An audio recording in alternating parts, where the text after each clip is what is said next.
이번 강의 소개입니다. 읽기 위한 글자가 아닌 보고 감상하기 위한 글자를 다루는 관점에서 타이포그래피를 이야기해 볼까 합니다. 텍스트를 읽기 좋게 제시하는 방법도 있지만 때로는 텍스트에 대한 디자이너의 의도와 해석이 만나 새로운 시각 메시지를 전달할 수도 있습니다. 글자를 재료 삼아 흥미롭게 접근하는 다양한 방법들을 살펴보도록 합니다. 학습 목표. 타이포그래피 표현 방법에 대한 아이디어를 3가지 이상 설명할 수 있다. 타이포그래피의 재료는 글, 즉 텍스트입니다. 이 말은 곧 이미 규정된 메시지나 내용이 존재한다는 것이죠. 기능적 타이포그래피의 관점에서 보면 타이포그래퍼 혹은 디자이너는 정해진 글을 아주 효과적으로 편집 그리고 디자인해서 전달하는 것을 목표로 합니다.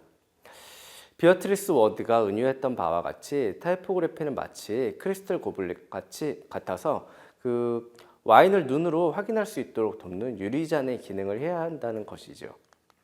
하지만 글자로 표현한다는 것은 투명한 유리잔이 아니라 황금잔일 수도 있고 종이컵일 수도 있다는 것을 강조한다고 볼 수도 있습니다.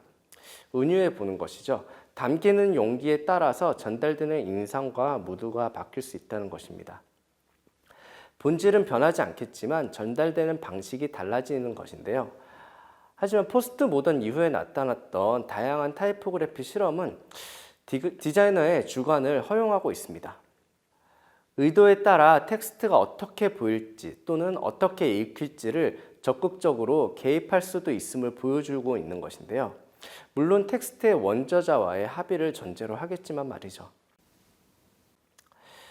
텍스트의 의도가 가해지면 그 형태는 어떠한 방식으로든 변화된다고 할 수 있습니다. 글자를 표현하는 여러 가지 방법 가운데 다양한 시각적 접근에 도움을 줄 만한 아이디어를 몇 가지 모아봤습니다. 이 흥미로운 키워드들은 글자가 이미지로 보여지는 방식을 이해하는 데 도움을 줄 수 있을 것입니다. Big and small, 그리고 distorted typeface, metaphoric typefaces and visual font, 그리고 handwriting, hand lettering, 그리고 jumbled word, 그리고 레트로 뉴트로 스타일, 이런 6가지 예시를 한번 살펴보겠습니다. 먼저 시각 조형에서 가장 자주 언급되면서 가장 큰 효과를 볼 수 있는 것 중에 하나가 크기의 대비입니다. 큰 것과 작은 것, 크기의 다름, 그리고 요소 간의 양의 조절과 조화에 대한 이해는 보는 사람에게 시각적 자극을 제공하는 중요한 비밀을 담고 있는데요. 타이포그래피에서는 대문자와 소문자의 대비 크기의 공간차를 일으키기도 합니다. 글자로 크기 대비를 적용하면서 하나씩 쌓아가는 과정은 일종의 놀이와 같아 보이기도 합니다. 크고 작음, 그리고 많고 적음은 단순성과 복잡성이라는 상대적 개념을 포함하고 있습니다. 따라서 이미지나 활자 타입을 선택하고 배치할 때 한 공간 안에서의 섬세한 조화나 대응 관계를 보지 못한다면 혼란스러운 결과물만 나오게 되겠죠. 다음 아이디어에서는 활판 인쇄 시대 때 상상을 해볼 수 있을 것 같아요. 활판 인쇄 시대에는 글자의 형태를 의도적으로 왜곡시키는 것이 불가능했겠죠. 제목의 텍스트 블록을 임의로 늘리거나 폭을 변화시키는 것은 상상도 못할 일이었을 테니까요. 그런데 1960년대 사진 식자기가 개발되면서 상황이 바뀌게 됩니다. 사진 식자라는 것은 렌즈의 속성을 이용해서 글자의 형태를 변형시키는 일종의 장난을 할 수도 있었던 것이죠. 이러한 시도는 글자를 흥미롭게 변형시키는 다양한 실험을 할 수 있도록 만들어줬습니다. 이렇게 왜곡시키는 시도는 어떤 의도였을까요? 단순히 기존의 형식에 대한 반발이었을 수도 있고요. 아니면 새로운 시각적 표현에 대한 창작 욕구였을 수도 있겠죠.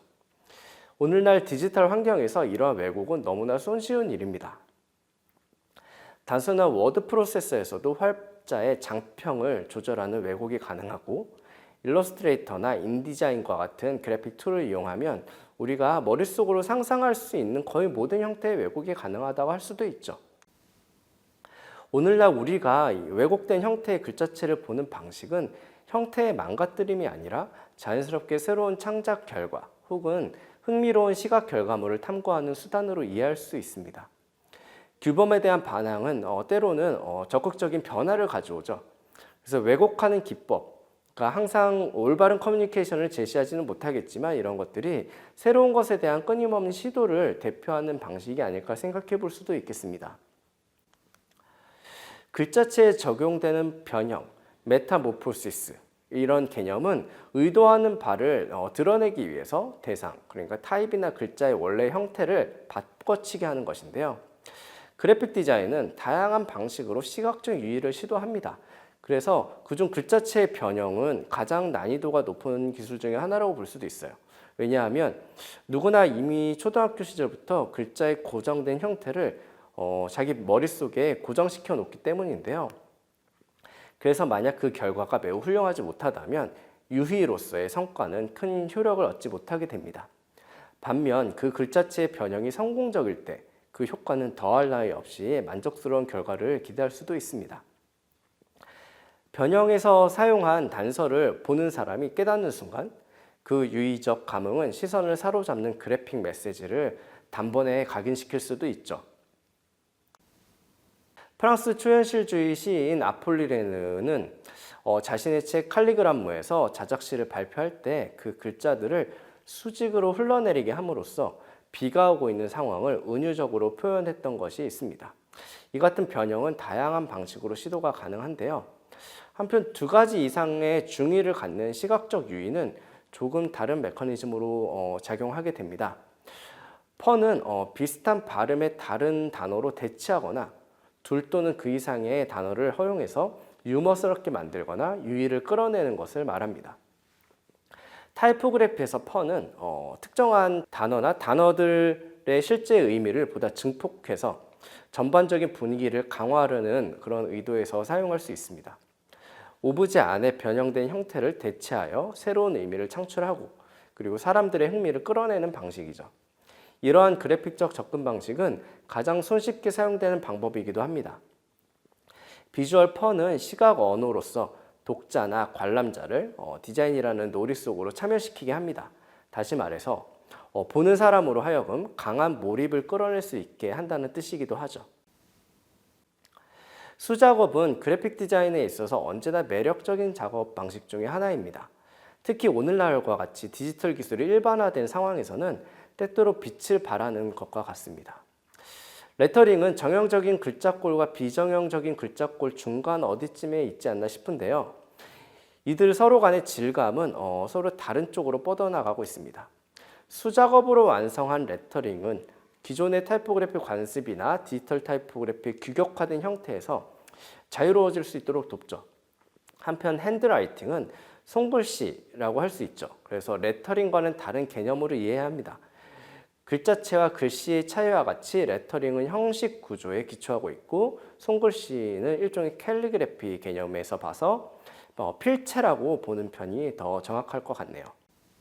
손글씨가 쓰는 사람의 성격을 드러낸다고 하듯이 필체는 개인의 성향을 나타내는 에너지를 가지고 있습니다. 하지만 그래픽 디자인에서 이러한 손글씨가 색다른 시각적 효과를 목적으로 꾸준히 사용되고 있기도 하죠.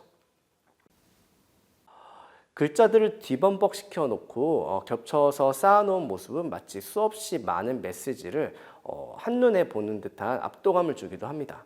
1960년대 이후에 보다 적극적으로 타이포그래피를 표현하고자 했던 경향이 기존의 구습을 초월하기 위한 새로운 시각 문법을 시도하면서 나타나게 됐는데요. 제목이나 본문이 교차되거나 특정 단어가 돌출되는 구성은 다양한 이야기를 거대한 틀 안에 쏟아붓는 인상을 보여줍니다. 다양성이라는 측면에서 문자가 가진 메시지성을 탐구하는 과정에 나타난 조형 방식이라고 볼 수 있겠죠. 복고주의 얘기로 넘어가 볼게요. 복고주의는 과거에 대한 향수를 불러일으키기 위해서 의도적으로 활용되는 방식이죠.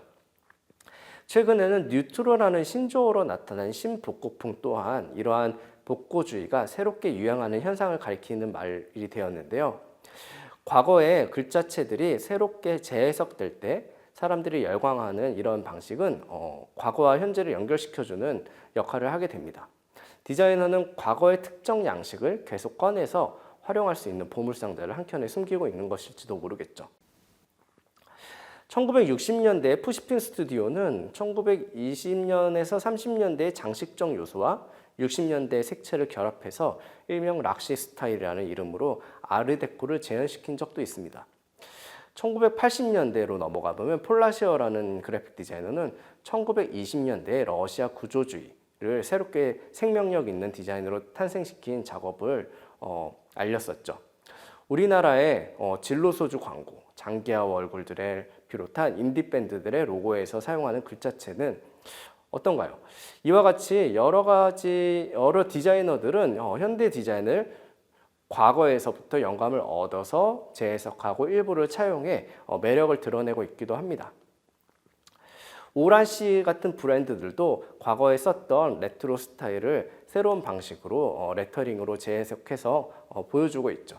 낡은 것들이 때때로 더 힙해 보이고 세상에 대한 아니면 대상에 대한 진정성을 더 짙게 호소할 수 있기 때문일 것으로 보입니다. 글자를 이미지화한다는 것은 어쩌면 활자의 목소리를 찾아주는 과정일 수도 있고 혹은 활자가 가지는 움직임이나 생명력을 부여하는 과정일 수도 있겠습니다. 이번 수업에서 제시한 활자 플레이의 다양한 접근 방법은 대비, 변형, 질감 등의 효과를 바탕으로 키워드 아이디어를 계속해서 발전시킬 수 있을 것으로 보입니다. 여러분들도 한번 글자의 아이디어를 더해 상상력 넘치는 메시지를 창조하는 실험에 도전해보면 어떨까요? 학습 정리 1.